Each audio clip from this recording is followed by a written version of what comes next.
The first sound Maple made when she saw him again was so strange that half the sanctuary laughed before they realized they were about to cry. It happened on a cold Montana morning at Red Cedar Wildlife Sanctuary, the kind of morning where frost clung to the fence rails and every breath turned white before it disappeared. A gray pickup rolled slowly through the front gate, tires crunching over the gravel road. And inside enclosure 7, a female bobcat lifted her head from the old cedar log where she liked to sleep. Her name was Maple, though no one at the sanctuary ever forgot that she was not a pet, not a house cat, not something soft and safe, just because her spotted face looked beautiful in the morning light. She was wild. She had sharp paws, quick eyes, and a way of staring that could make even experienced rescuers stand still. But when the truck door opened and Caleb Turner stepped out after a full year away, something inside Maple changed before anyone could explain it. Her ears shot forward, her body froze, her golden eyes locked on him as if the whole world had gone silent except for that one familiar shape beyond the fence. Caleb looked older than when she had last seen him. His beard was thicker, his jacket was different, and the cold wind carried the scent of distant snow and another place. For one long second, Maple did nothing. Dr. Nora Whitman stood near the gate with 2 volunteers, quietly warning everyone not to rush, because a bobcat's memory was not something anyone should pretend to understand. Then Caleb took one careful step closer and said, almost under his breath, "Hey, Maple girl." The sound that came out of her did not seem possible. It was not a growl. It was not a hiss. It was a loud, trembling, ridiculous scream cry, half complaint, half sob, like a tiny wildcat trying to scold the person who had broken her heart by leaving.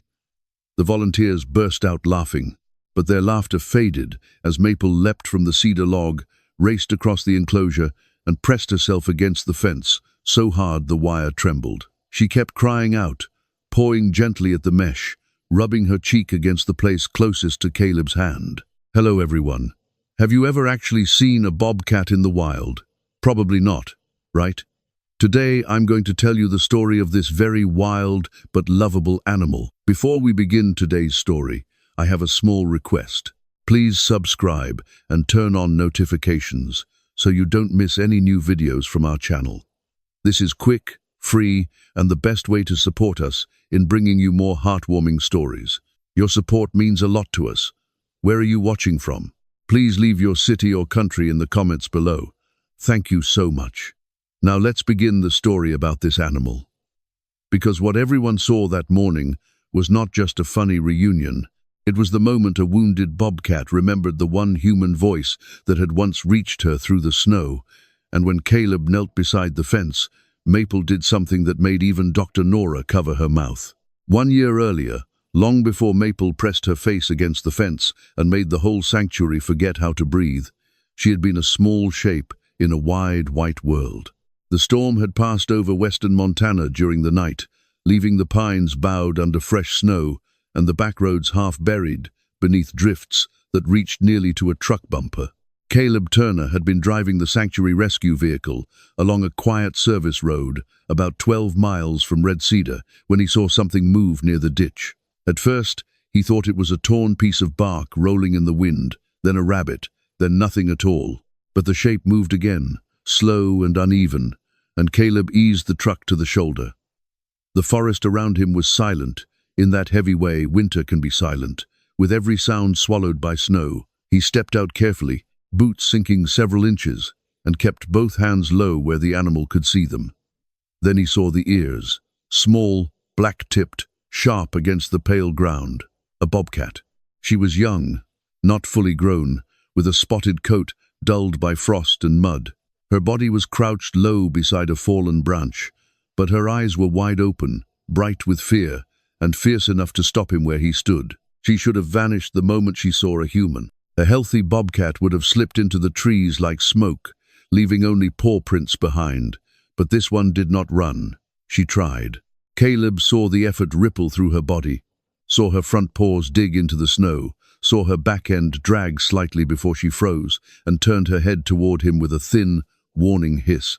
The sound was weak, but the message was clear. Do not come closer. Caleb obeyed. He crouched several feet away, making himself smaller, letting the cold bite through his gloves while he studied her without staring too hard. She was trembling, but not only from the weather. There was something wrong with the way she held one back leg, tucked close as if every movement cost her strength she did not have. A few inches from her paw, half hidden beneath the snow, Caleb noticed a short length of rusty wire tangled around a clump of brush. His chest tightened. He did not move quickly. He did not reach for her. He had learned long ago that fear could make even the smallest wild animal feel cornered, and Maple, though he did not know her name yet, was still wild in every breath she took. He spoke softly, his voice barely louder than the wind moving through the pines. "Easy, little one. I see you. I'm not here to hurt you."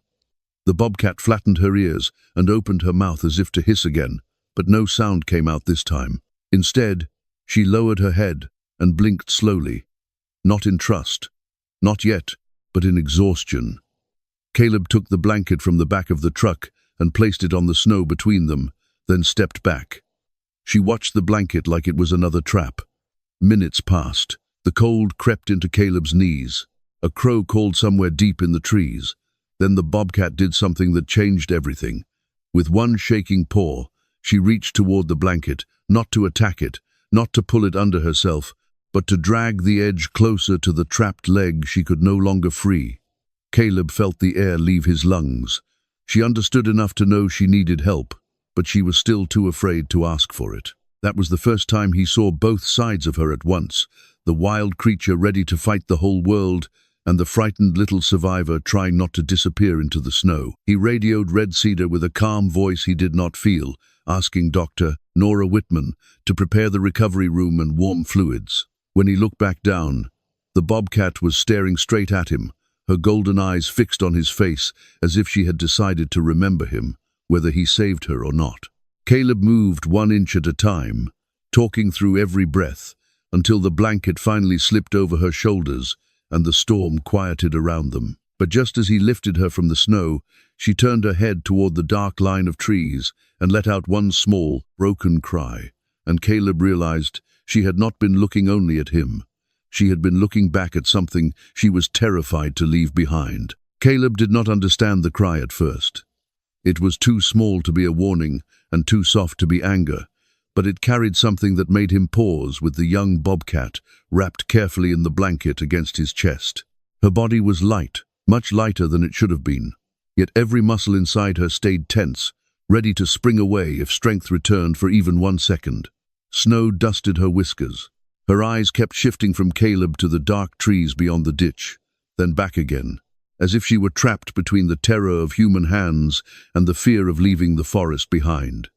Caleb followed her gaze, scanning the pines, the fallen branches, the hollow places beneath the snow. For a moment, he thought there might be another animal out there, maybe a sibling, maybe the mother she had lost, but the woods gave him nothing, except wind and the distant creak of frozen limbs. He wanted to search longer. Everything in him wanted to set her safely in the truck and walk the tree line until he found whatever had pulled that cry from her. But the bobcat in his arms was fading into stillness, her head sinking lower against the blanket, her breaths shallow and uneven. If he waited, he could lose the one life he had actually reached. "I am sorry," he whispered, though he knew she could not understand the words the way humans did. "I will come back, I promise."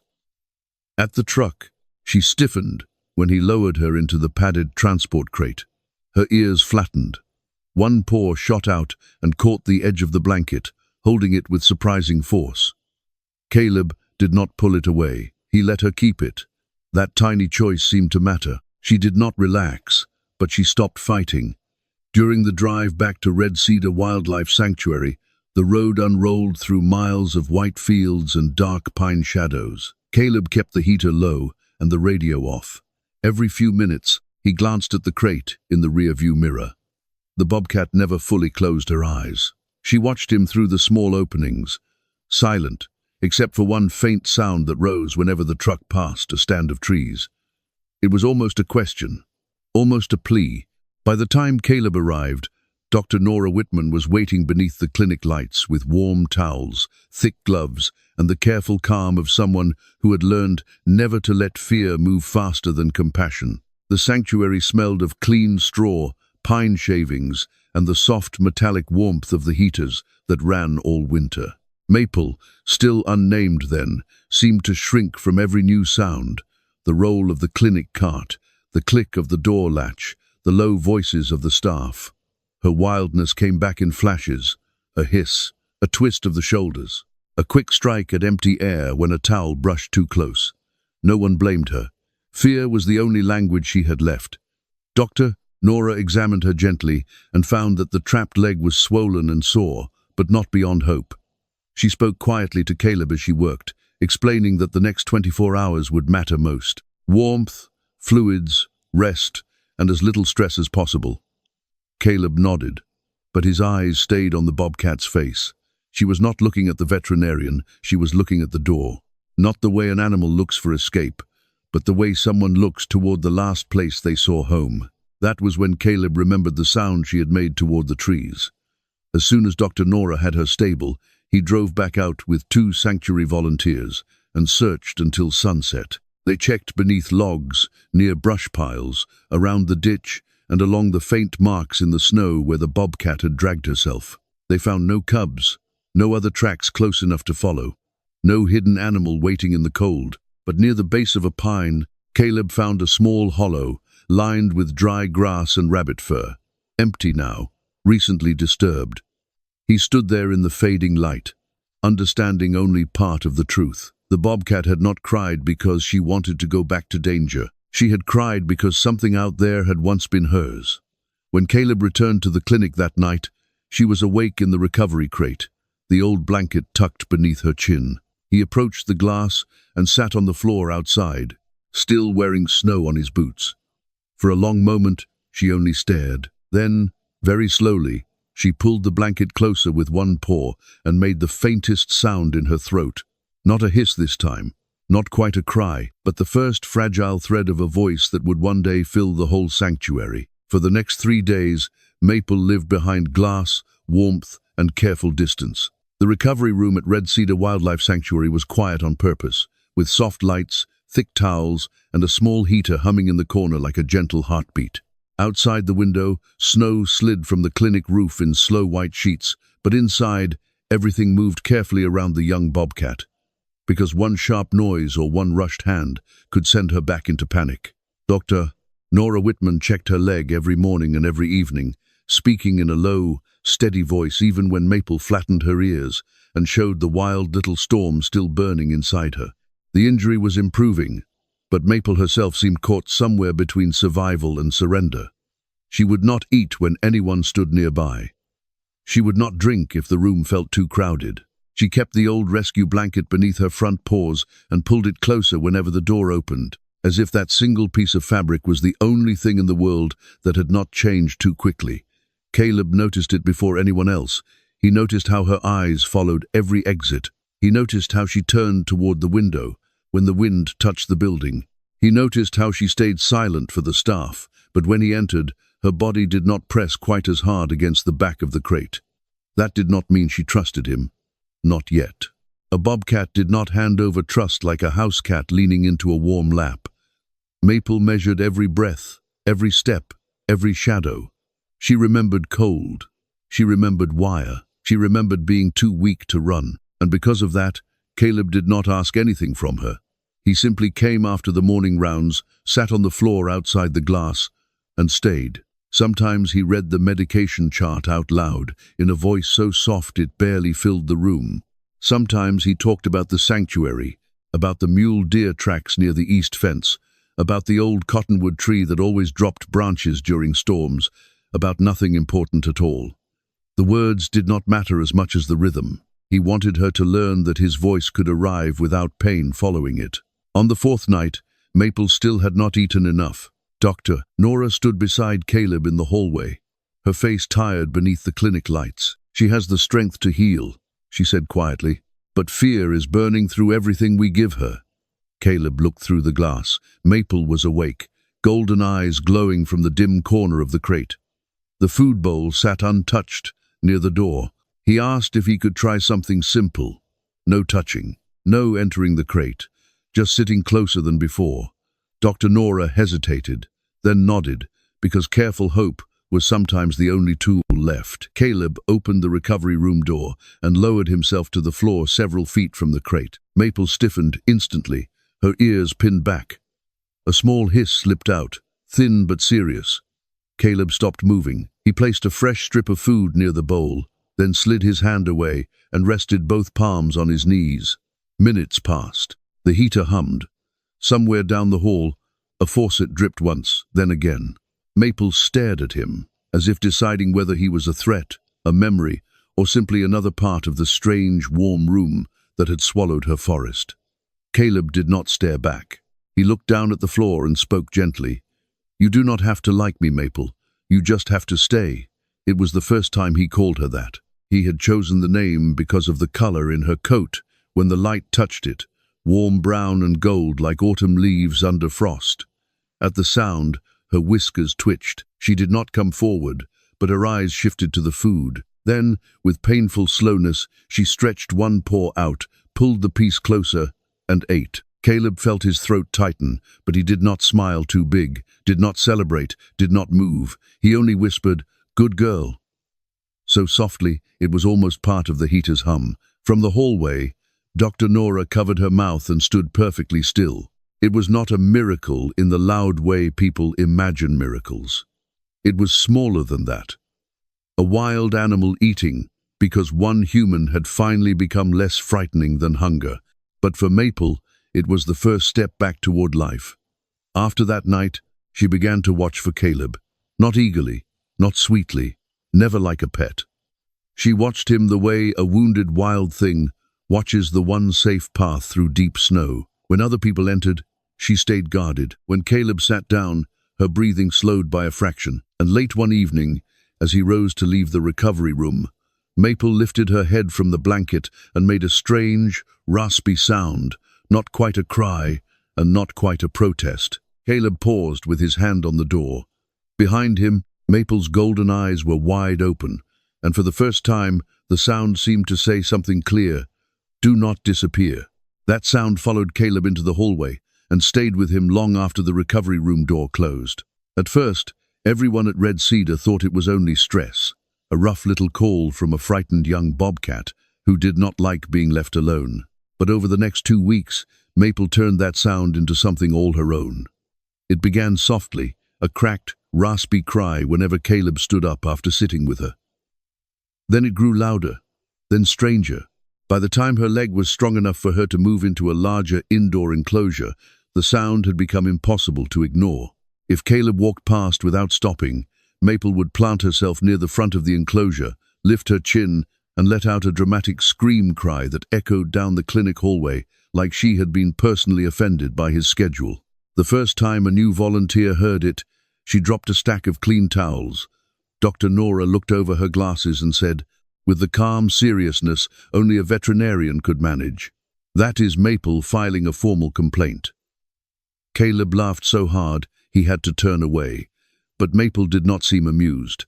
She stared at him through the mesh, eyes bright, whiskers forward, as if waiting for an explanation. If he stepped closer, she quieted. If he said her name, her ears lifted. If he sat on the floor, she settled near the front, still guarded, still wild, but no longer trying to disappear into the farthest corner. It became her routine.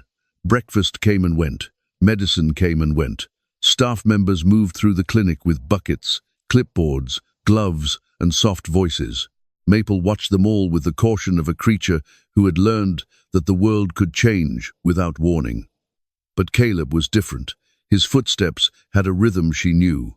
His jacket carried the scent of pine shavings, truck seats, and cold morning air. His voice had been there when the snow was under her body and the forest was too far away.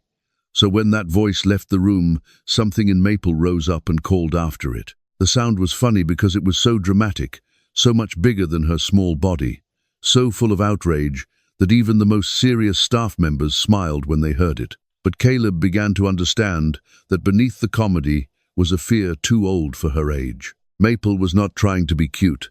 She was not performing. She was asking the same question every time. "Are you coming back?" One afternoon, after a light snowfall silvered the sanctuary roofs, Caleb tested the pattern by stepping out of sight for only 10 seconds. Maple screamed. He stepped back in. She stopped. He stepped out again. She screamed louder, adding a strange little warble at the end that sounded almost like a scolding sob.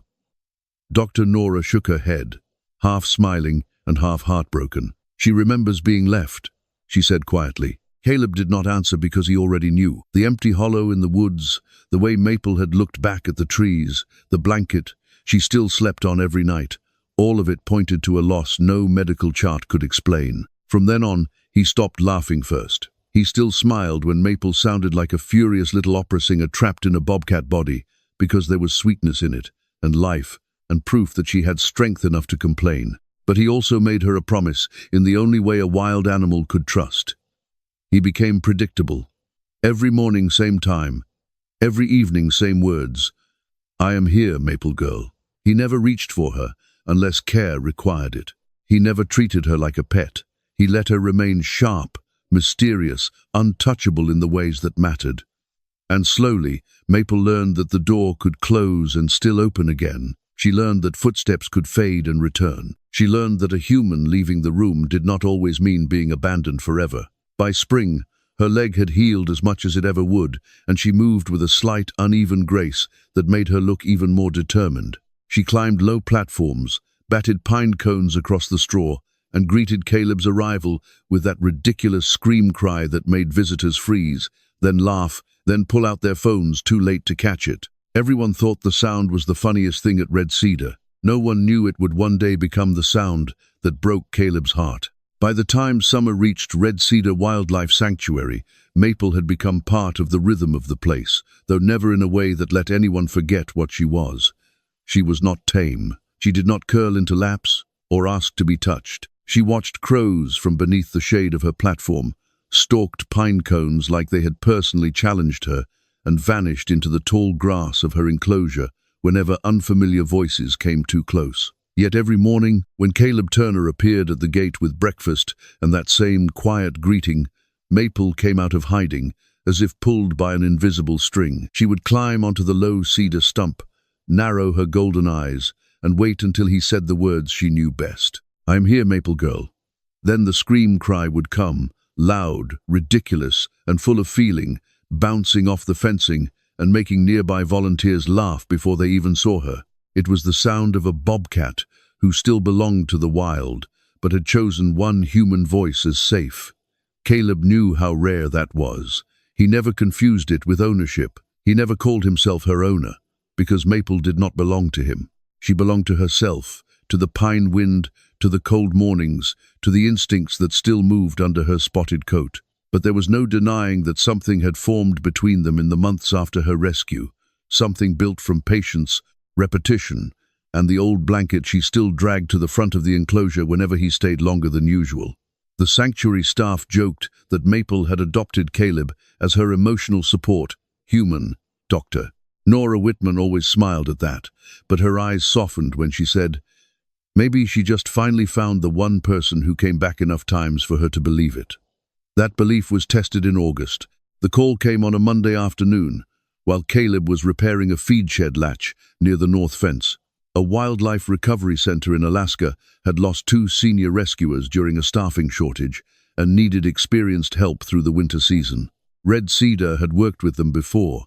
The assignment would last 1 year. It was important work, the kind Caleb had promised himself he would never turn away from. But as he stood there with the phone pressed to his ear, his eyes drifted toward enclosure 7. Maple was stretched across her cedar log in the sun, one paw hanging over the edge, looking almost peaceful. He thought of the snowbank where he had found her. He thought of that first broken cry toward the trees. He thought of every morning she had learned he would return. For the first time in his life, doing the right thing felt like breaking a promise to an animal who would never understand why. He delayed telling the staff for 2 days. He delayed telling Maple, though the truth was she would not understand his words anyway. But animals notice the things people think they hide. Maple noticed the extra boxes in the clinic hallway.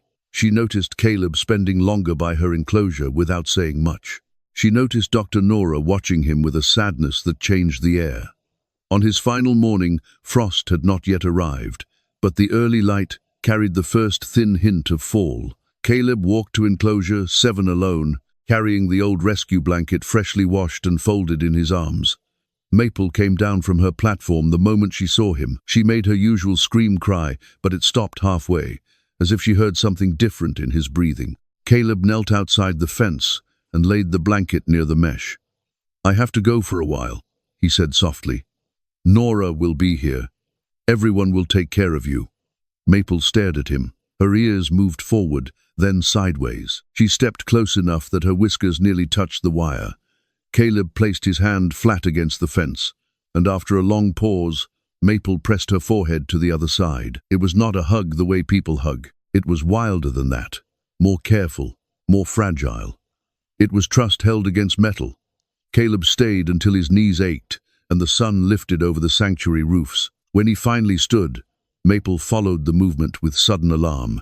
He took one step back. Her scream cry tore through the morning, louder than anyone had ever heard it.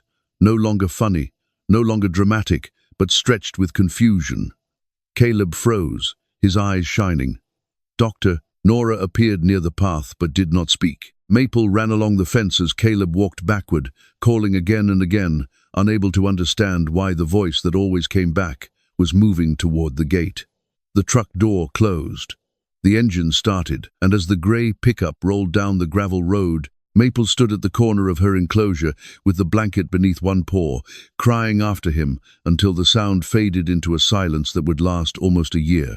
After Caleb left, the sanctuary did not become empty, but for Maple, one sound had been removed from the world. Red cedar still woke every morning beneath pale Montana skies. Trucks still rolled through the gate. Buckets still clinked near the feed shed. Crows still hopped along the roofline, and winter still waited beyond the mountains with its quiet white breath. Dr. Nora Whitman kept Maple's routine as steady as she could. Breakfast came at the same hour. The enclosure was cleaned with the same slow care. The old blanket stayed in the dry corner beneath the cedar platform, never taken away for long, never replaced with something newer, because Maple knew its weight, its smell, and the memory folded into it. At first, everyone expected the scream cry to continue. They thought Maple would complain at every passing truck, every familiar jacket, every person who walked too quickly past her fence. But the opposite happened. The day after Caleb's departure, she made one short call at sunrise, sharp enough to bring Dr. Nora outside, with her coffee still in hand. Maple stood at the front corner of the enclosure, staring down the gravel road. When no grey pickup appeared, she lowered her head and went silent. Not quiet, in the peaceful way of an animal resting. Silent in the way a door closes inside the heart. Weeks passed. Maple ate. Maple healed. Maple climbed, stalked, watched, and moved through her enclosure with that uneven grace that made her look both delicate and untouchable. Her wildness returned in visible ways. She became quicker to vanish into the grass when visitors came near. She cuffed at pine cones with more force. She sat for hours on the highest log, eyes narrowed toward the tree line, as if reminding everyone that trust had not made her tame. Yet every afternoon, when the light turned gold across the sanctuary road, she walked to the same corner of the fence and waited. Dr. Nora noticed the pattern before anyone else. It was not hunger. It was not boredom. It was not curiosity. Maple waited only during the hour Caleb used to finish his rounds. She would face the road, ears lifted, nose testing the air. And if a truck came through the gate, her whole body would rise with a hope so sudden it hurt to watch. Then someone else would step out. A volunteer, a delivery driver, a ranger from town. Maple would blink once, turn away, and disappear beneath her platform with the blanket pressed under one paw. Fall turned to winter. Snow covered the sanctuary roofs and softened the world again.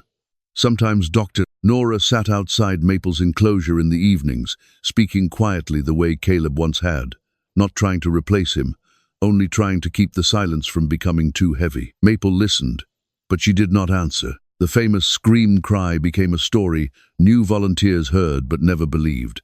They would smile and say they wished they could hear it someday. Dr. Nora never promised they would. She understood now that the sound had never belonged to the sanctuary. It had belonged to Caleb.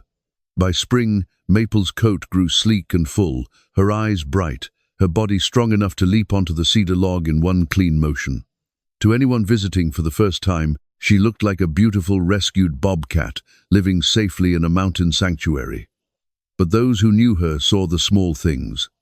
The way she slept with one paw touching the blanket, the way she froze whenever an engine sounded like Caleb's truck, the way she still walked to the fence at the same hour, day after day, even after snow melted into mud and mud dried into summer dust. 367 days after Caleb drove away, Dr. Nora received a message just after dawn. She read it twice, then looked out the clinic window toward enclosure. 7. Maple was already awake, sitting on her cedar log with her face turned toward the road. Later that morning, a grey pickup appeared at the far end of the sanctuary driveway, moving slowly through a thin veil of dust. Dr. Nora stepped outside and raised one hand to stop the volunteers from rushing forward. No one knew what Maple would do. A year was a long time for people. For a wild heart that had learned to trust once, it might have been even longer. The truck rolled to a stop. The engine went quiet. Maple stood on the log, perfectly still, and the silence around enclosure 7 became so deep that everyone heard the driver's door open. Caleb Turner stepped out of the grey pickup, as if he were afraid the sound of his boots on gravel might break whatever was holding the moment together. For a few seconds, nobody moved. The volunteers stood near the clinic path, with their hands tucked into their jackets. Dr. Nora Whitman remained by the gate, watching Maple more than she watched Caleb, because Maple was the one who mattered now. She was the one standing high on the cedar log, body stretched tall, ears forward, golden eyes fixed so tightly on the man by the truck that she seemed carved from the morning light. Caleb looked different after a year in Alaska. His beard had grown darker around his jaw. His shoulders seemed heavier beneath his field coat. There were new lines near his eyes, and the wind carried unfamiliar scents from faraway places Maple had never known. To any other bobcat, he might have been just another human, another shape, another risk. The staff knew that. They had seen wild animals forget, withdraw, or choose distance when people returned after long absences. No one blamed them. A bobcat did not owe anyone affection. Trust was not a trick people could demand twice. Caleb stopped 10 feet from the fence and lowered himself slowly to one knee. He did not reach out. He did not tap the wire. He did not call loudly or try to make the reunion happen faster. He only rested one hand on his knee, looked through the fence, and let his voice come out small and familiar. "Hey, Maple girl." The name reached her before anything else did. Maple's body tightened, not with fear, but with recognition, so sudden it seemed to pass through her like lightning. Her whiskers pushed forward, her paws shifted on the log. For one breath, she was still silent, as if her heart had run ahead of her body and she had to catch up. Then the sound came. It exploded out of her, wild and cracked and unbelievably loud, a scream cry so dramatic that one volunteer gasped, and another let out a nervous laugh before covering his mouth.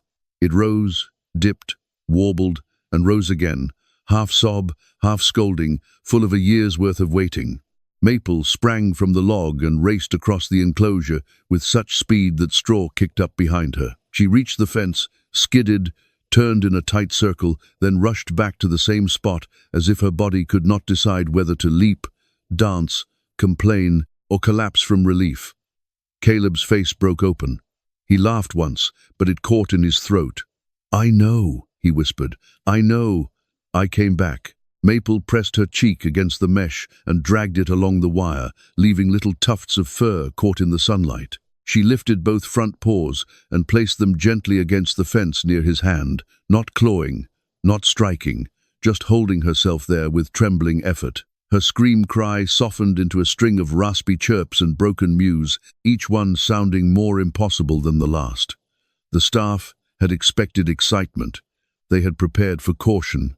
They had even prepared for nothing at all. But they had not prepared for this wild, spotted creature pouring every unanswered afternoon, every silent winter evening, every truck she had watched and turned away from, into one ridiculous, heartbreaking sound. Dr. Nora turned her face to the side, blinking fast. She had treated Maple's leg, guarded her routines, and sat beside her through the quiet year, But even she had never heard that voice return until now. Caleb placed his palm flat against the fence. Maple lowered her head and pressed her forehead to the other side, exactly where his hand waited. For a moment, the whole sanctuary seemed to hold still around them. The crows on the roof went quiet. The wind eased between the pines. The volunteers stopped laughing. It was not a pet greeting an owner. It was not a trained animal doing what people wanted. It was something far more fragile. A wild heart, recognizing the person who had once sat beside her fear long enough for it to become trust. Then Caleb shifted his weight, just slightly, preparing to stand, and Maple's body changed at once. Her ears flicked back. Her paws slid down the fence. The sound that left her was no longer funny. It was small, urgent, and afraid. Before anyone could react, Maple turned and bolted toward the back corner of the enclosure, disappearing beneath the cedar platform where the old rescue blanket lay waiting. For one frightening second, everyone thought Maple was running away from the moment. Caleb stayed on one knee beside the fence, his hand still raised against the wire, afraid that if he moved too quickly he would turn her joy back into fear. Dr. Nora lifted one hand to keep the volunteers still. No one called out. No one chased her with their voices. They simply watched the shadow beneath the cedar platform, where Maple had vanished into the cool dimness with a rustle of straw. Then something moved. A corner of faded wool appeared first, pulled slowly from the back of the shelter. The old rescue blanket, the same one Caleb had wrapped around her on the snowy road more than a year earlier. Maple had kept it through every season, through clinic warmth and spring rain, through summer dust and winter silence. She dragged it now with her teeth, step by step, her body low, her ears alert, her eyes never leaving Caleb. The blanket caught on a root. Maple stopped, tugged once, then pulled it free with stubborn patience. No one laughed this time.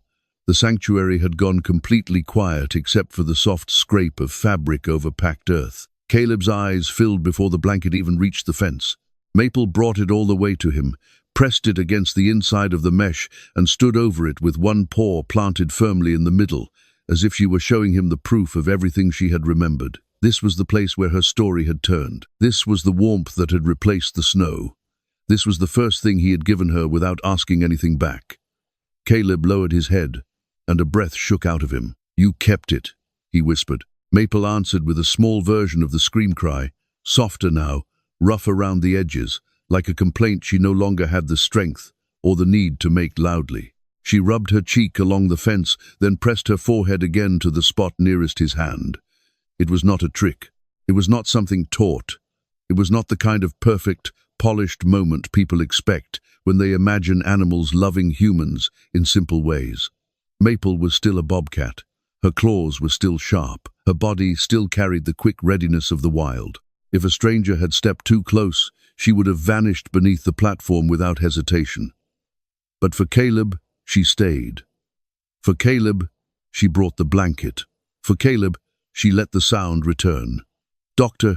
Nora wiped at her eyes with the sleeve of her jacket and laughed under her breath, not because it was funny, but because sometimes the heart does not know what else to do when something beautiful arrives too quietly. Caleb did not enter the enclosure. He did not reach through the fence.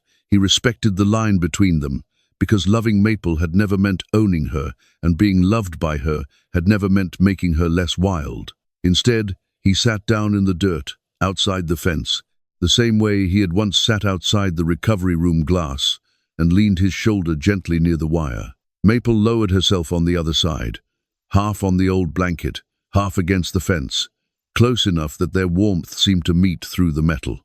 For several minutes, nobody spoke. The morning widened around them. Sunlight touched the cedar posts.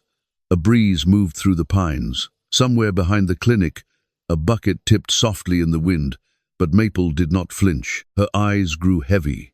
Her breathing slowed. Every now and then, she opened one eye to check that Caleb was still there, and each time she found him, she gave one tiny, raspy cry, as if reminding him that he was still in trouble for leaving so long. Caleb smiled through tears. "Fair enough," he said softly. "I deserved that." The volunteers finally let themselves laugh, gently this time, with faces wet and bright. They had come expecting to see whether a rescued bobcat could remember a man after a year apart. What they witnessed was something deeper. Maple had not remembered him like a trained animal remembers a command. She had remembered him like a frightened heart remembers safety. She had remembered the blanket, the voice, the patience, the promise made in the snow. And as she fell asleep beside the fence with one paw resting on the faded wool, everyone at Red Cedar understood that Maple would always belong to the wild. But somewhere inside that wildness, there was a tender place that still knew exactly who had come back.